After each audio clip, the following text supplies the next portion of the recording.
il faut faire attention. Le geste semble banal et éco-citoyen, alors que c'est juste l'inverse. Beaucoup confondent encore collecteur d'eau pluviale avec plaque d'égout. Le premier se jette directement dans la mer, alors que l'autre se dirige tout droit vers les centres de traitement des eaux usées.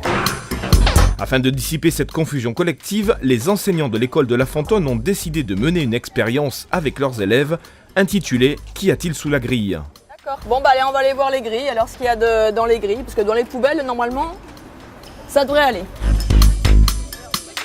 Direction le fond de la cour, près d'un collecteur d'eau pluviale. Sylvaine Caffin dirige cette première séance. Il y a quoi dedans? Il y a des déchets. Il y a des morceaux de ballon. Il y a des papiers, des goûters. Papier de goûter. Il n'y a donc pas que des feuilles et de l'eau. On y trouve des papiers d'emballage, des bouteilles en plastique, des canettes de boissons, des mégots de cigarettes et bien d'autres déchets. Au cours du débriefing, les enfants commencent à comprendre que seule l'eau doit couler sous les grilles. L'existence de ces déchets est sûrement due aux détritus tombés dans les caniveaux.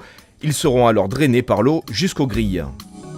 Mais leur présence est-elle accidentelle ?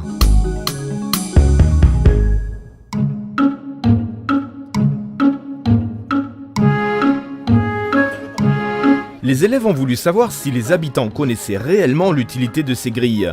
On ne peut pas intentionnellement jeter un détritus dans un conduit qui se déverse directement dans la mer. Sondage. Alors, à votre avis, qu'y a-t-il sous les grilles et collecteurs d'eau pluviale? Les égouts. Alors là, les égouts. Les égouts?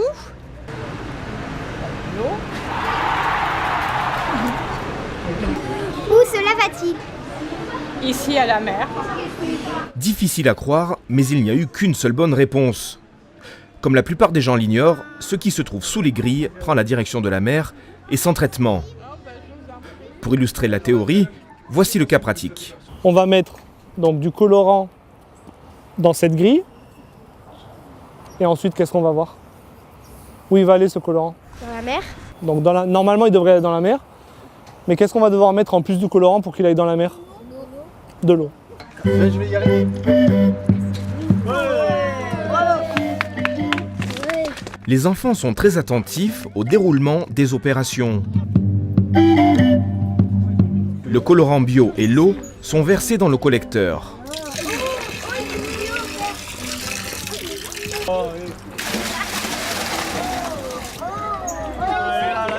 À présent, direction le bord de mer. Allez, on y va!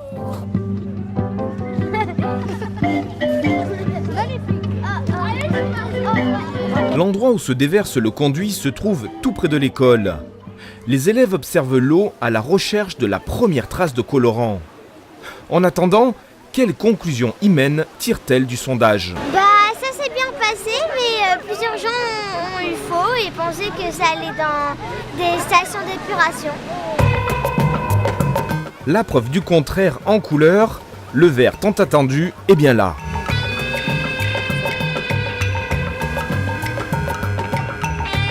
Grâce à ce test, donc on voit bien que l'eau de pluie arrive directement à la mer.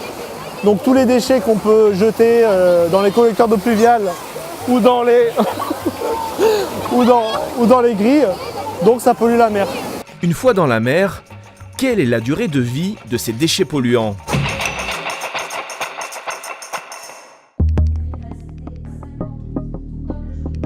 C'est au travers d'un exercice ludique que les élèves vont prendre conscience des différentes durées de vie des déchets. Lorsque tu jettes un trognon de pomme, il restera visible pendant 1 à 5 mois.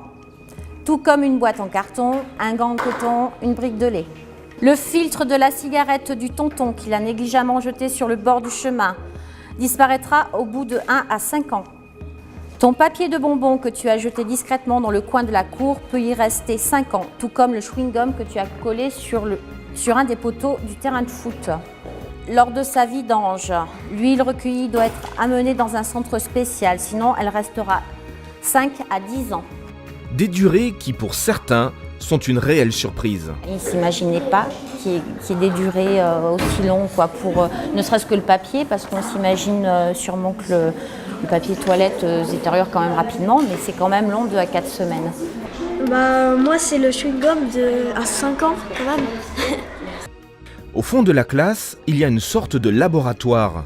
Belinda nous le présente. Et on a mis des déchets dans des bouteilles d'eau salée pour faire comme la mer. Et de temps en temps, on les remue pour faire les vagues. Comme ça fait comme la mer.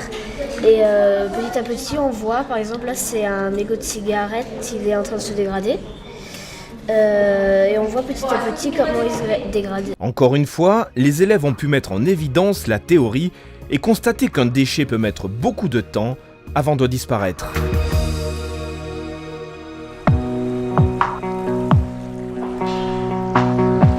Notre littoral et nos fonds marins sont fragiles.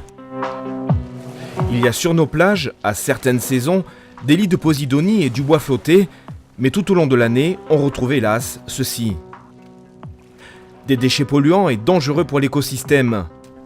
Pour empêcher leur prolifération, il y a plusieurs solutions. La plus utilisée, le nettoyage.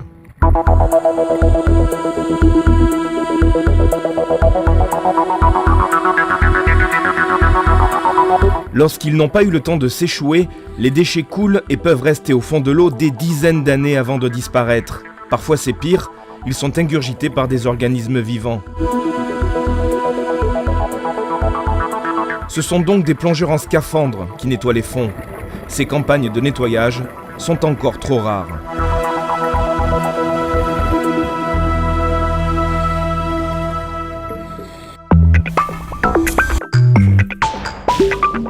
Sur l'eau, il existe ce drôle de bateau. C'est un catamaran de 12 mètres de long et de 5 mètres de large.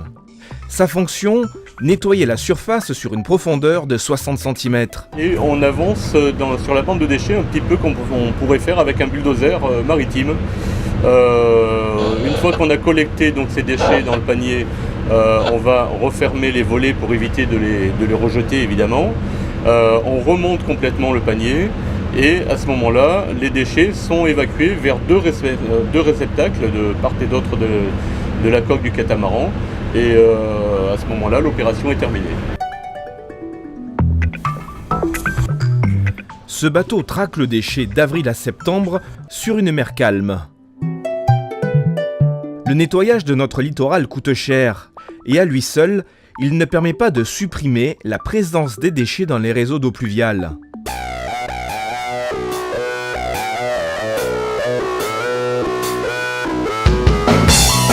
Ce logo, c'est l'aboutissement de la réflexion collective des élèves.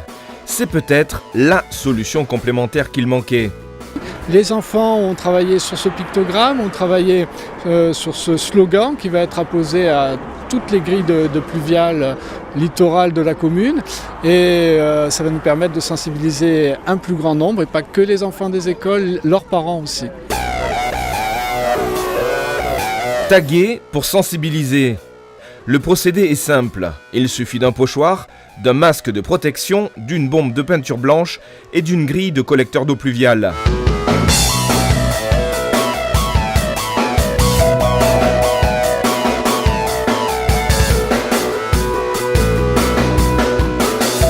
Pour les enfants, ce geste n'a aucune ambiguïté. Pour prévenir aux gens que c'est pas bien de jeter des déchets par terre, déjà, et pour les prévenir, les sensibiliser, leur dire à arrêter de jeter des déchets parce qu'après vous le retrouvez en mer, ça donne pas trop envie. Les élèves ne vont taguer qu'un petit nombre de grilles, mais la collectivité s'est proposé d'étendre le marquage à toutes celles de la commune.